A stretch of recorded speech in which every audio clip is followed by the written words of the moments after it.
గొప్ప ప్రభుత్వానికి మన ఎమ్మెల్యే గారు అటు పోయిండు. మరి ఆయన ఎందుకు పోయిండో ఏం సంగతో నాకైతే తెలియదు. పైసల కోసం పోయిండని అందరు అంటారు.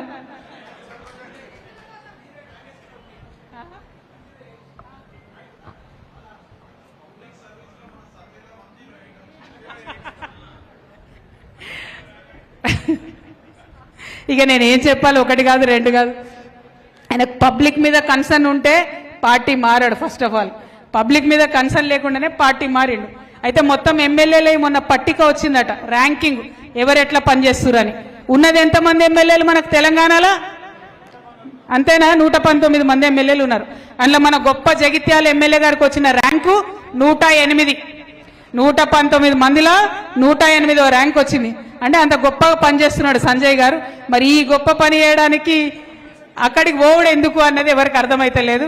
అట్లనే అసెంబ్లీలో నోరు విప్పింది లేదు, ఒక్క మాట మాట్లాడింది లేదు. మీరందరూ ఇంకొక ముచ్చట గమనించినో లేదో, ఏమైంది, నేను మొన్న టీవీ చూస్తున్నేదో, టీవీలో ఫోన్లో చూస్తుంటే ఈ మన సంజయ్ ఎమ్మెల్యే గారు, మన అరవింద్ ఎంపీ గారు ఢిల్లీలో కనబడ్డారు. నాకు కన్ఫ్యూజన్ అయింది, సంజయ్ అన్న బీజేపీలో ఏరిండా కాంగ్రెస్లో ఏరిండా అని.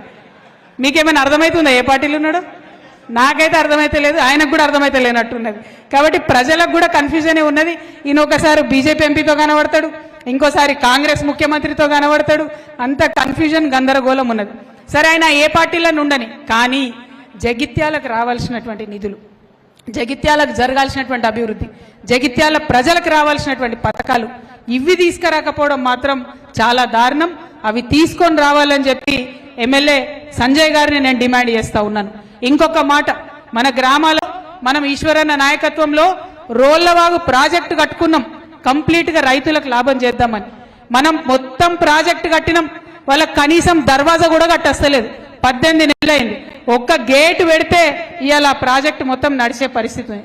కనీసం ఒక గేటు పెట్టలేనటువంటి అసమర్థమైనటువంటి ప్రభుత్వం ఇవాళ రాష్ట్రంలో నడుస్తుంది. ఇక ఆ గొప్ప ప్రభుత్వానికి మన ఎమ్మెల్యే గారు అటు పోయిండు.